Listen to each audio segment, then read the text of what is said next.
towards the end of the chapter, you describe boundaries. I think it was actually before that. Um, the idea of you, okay, so here we go. Page 49. You have existence and you don't have non-existence because it is not something to have, it does not exist. So you merely have existence. But what is an existence which is only bounded by that which does not exist? It is necessarily infinite. So it's like it's hard to perceive something that does not exist. You naturally are inclined to think that, well, if there's a specific boundary, and you touch on this as well, what is that boundary made out of? What is holding, why is there a boundary? Is there something outside of that boundary that Yes, exactly. is preventing from coming in? And is that so how can you properly describe uh the boundaries that people try to propose that keeps existence away from non-existence? Right. Yeah. So this is the key point of the chapter of showing that an a finite fundamental existence, a finite basic reality is nonsensical. It doesn't exist. In reality itself or life itself, existence itself has to be infinite. And again, that's something foreign to us because we're so used to seeing boundaries. But what we often forget is there's always an outside to a boundary. So each one of these books on the shelf here has a boundary. Each shelf is itself a boundary.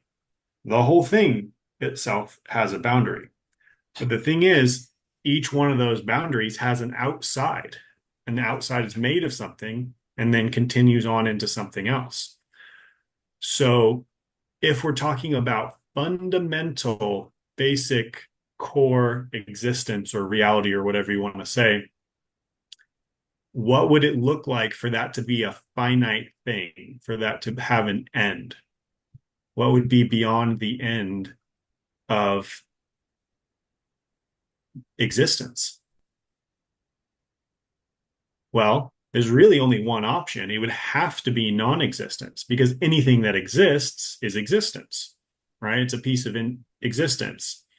So you can't have a space of existence and then a piece of existence outside to verify that it ended. That gets back to the objective, subjective thing. Okay. But let's suppose, well, we're not going to get outside and look at it. Fair enough. But we can still suppose that it exists, right? We're just supposing, we're conjecturing.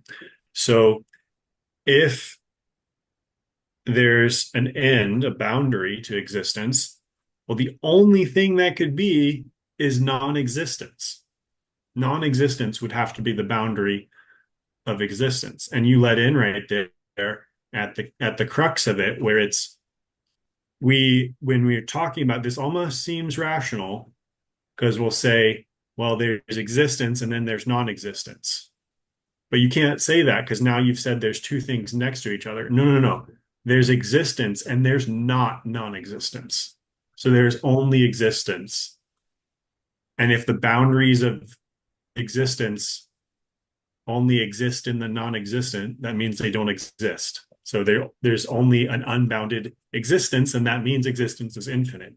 So, um, so the boundaries thing is really interesting because just like in the Mandelbrot, just like in this bookshelf here, we're so habitually used to boundaries and they just seem so obvious to us.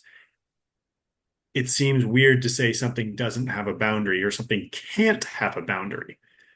What does that mean?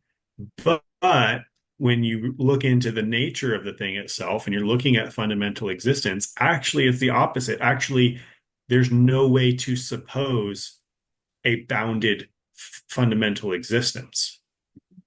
Because again, then you're bounding it with non existence, which doesn't exist. So the boundaries don't exist. So therefore, it's infinite.